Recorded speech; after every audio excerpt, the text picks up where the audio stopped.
Assalamualaikum warahmatullahi wabarakatuh. Baik, pada kesempatan kali ini saya akan menjelaskan tentang pendekatan, strategi, metode, dan teknik pembelajaran IPS MI atau SD dengan dosen pengampu mata kuliah yaitu Ibu Maftuka MPD. Sebelumnya, perkenalkan nama saya Isna Sofia Yarutul Ilmi dengan nomor NIM 1262052111036 dari kelas PGMI 5D. Selanjutnya, materinya yaitu yang pertama tentang pendekatan. Pendekatan adalah suatu jalan, cara, atau kebijakan yang ditempuh oleh guru juga siswa untuk mencapai tujuan pengajaran apabila kita melihatnya dari sudut bagaimana pengajaran atau materi pengajaran itu di sekolah. Yang kedua yaitu strategi. Strategi berasal dari bahasa Yunani yaitu strategia, sebuah rencana atau perencanaan yang panjang untuk hasil dalam mencapai suatu keuntungan. Yang ketiga yaitu metode.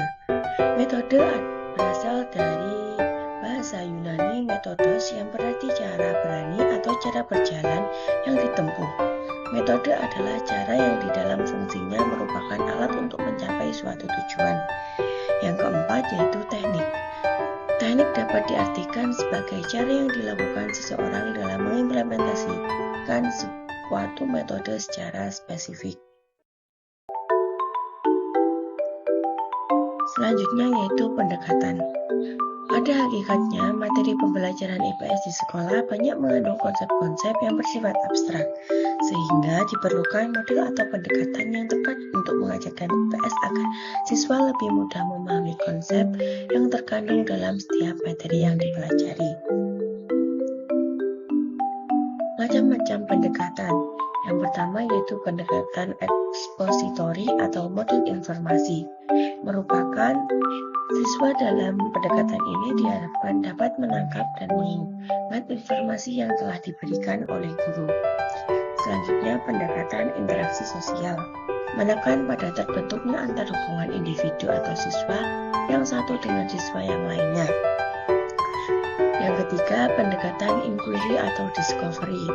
Pendekatan mengajar yang berusaha meletakkan dasar dan mengembangkan cara berpikir ilmiah. Dan yang terakhir, pendekatan konstruktivisme merupakan peserta didik mengembangkan apa yang mereka ketahui melalui proses penyelarasan gagasan-gagasan baru dengan gagasan yang telah dipelajari pada pengalaman sebelumnya. Selanjutnya yaitu strategi. Pembelajaran IPS ini bersifat penghafalan dan rata-rata guru pada pelajaran IPS kurang kreatif dalam penyampaian materi kepada siswa. Guru hanya menggunakan metode ceramah di mana murid hanya mendengarkan dan menulis apa yang telah disampaikan oleh guru.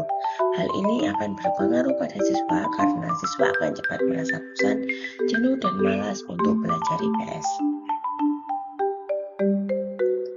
Macam-macam strategi, yaitu strategi pembelajaran inklusif, merupakan rangkaian kegiatan pembelajaran yang menekan pada proses berpikir secara kritis dan analisis untuk mencari dan menemukan sendiri jawaban dari suatu masalah yang dipertanyakan.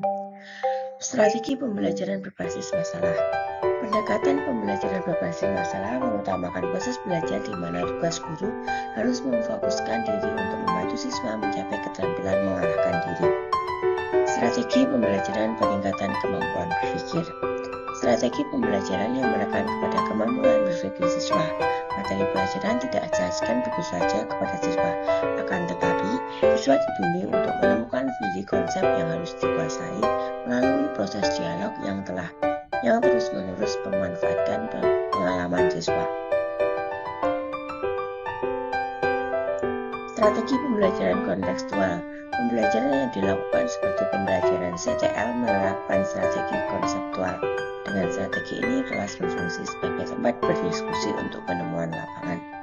Strategi pembelajaran kooperatif atau SPK merupakan sistem kerja atau belajar kelompok yang terstruktur.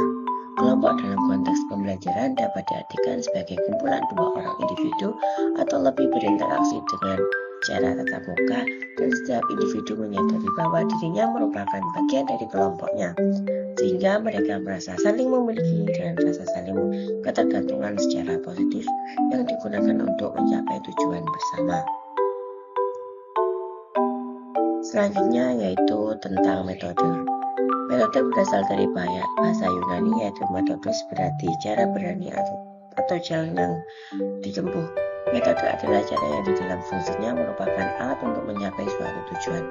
Metode pembelajaran seharusnya tepat guna, yaitu untuk memfungsikan si anak didik untuk belajar sendiri sesuai dengan student active learning. Macam-macam metode. Metode ceramah adalah suatu bentuk pengajaran di mana dosen atau guru mengalihkan informasi kepada sekelompok besar atau siswa dengan cara yang terutama bersifat verbal. Metode tanya jawab adalah sebagai format interaksi antara guru dan siswa melalui kegiatan bertanya yang dilakukan oleh guru untuk mendapatkan respon lisan sehingga dapat menemukan pengetahuan baru pada diri siswa. Metode diskusi atau musyawarah dalam pengajaran IPS yaitu suatu cara penyajian materi pelajaran di mana siswa dibedakan kepada suatu masalah baik berupa pertanyaan maupun berupa pertanyaan yang bersifat problemik untuk dibahas atau dikerjakan oleh siswa secara bersama-sama. Metode penugasan adalah suatu penyajian bahan pelajaran di mana guru memberikan tugas tertentu agar siswa melakukan kegiatan belajar dan memberikan laporan sebagai hasil tugas yang dikerjakan. Metode penempuhan atau discovery sebagai prosedur yang menentukan belajar secara individual, manipulasi objek atau pengaturan atau pengondisian objek dan eksperimentasi lain oleh siswa sebelum generalisasi atau penarikan kesimpulan dibuat. Selanjutnya yaitu metode kerja kelompok dapat diartikan sebagai format belajar mengajar yang menitik beratkan kepada interaksi antara anggota satu dengan anggota yang lain dalam satu kelompok guna menyelesaikan tugas-tugas secara bersama-sama. Metode demonstrasi yaitu merupakan format belajar yang memperagakan tindakan, proses atau prosedur yang dilakukan oleh guru atau orang lain kepada seluruh atau sebagian siswa. Metode karya wisata merupakan suatu kegiatan belajar mengajar di mana siswa dibawa ke suatu objek di luar kelas untuk mempelajari suatu masalah yang berhubungan dengan materi pelajaran. Metode simulasi merupakan format interaksi belajar mengajar dalam pengajaran IPS yang di dalamnya menampakkan adanya perilaku pura-pura dari orang yang terlihat dalam proses pembelajaran. Selanjutnya yaitu teknik. Teknik pembelajaran dapat diartikan sebagai cara yang dilakukan seseorang dalam mengimplementasikan suatu metode secara spesifik. Misalnya, penggunaan metode ceramah pada kelas dengan jumlah siswa yang relatif banyak membutuhkan teknik sendiri yang tentunya secara teknis akan berbeda dengan penggunaan metode ceramah pada kelas jumlah siswanya yang terbatas. Demikian pula dengan penggunaan metode diskusi perlu digunakan teknik yang berbeda pada kelas yang siswa terkontrol aktif dengan kelas siswanya yang tergolong pasif. Dalam hal ini, guru pun dapat berganti-ganti cara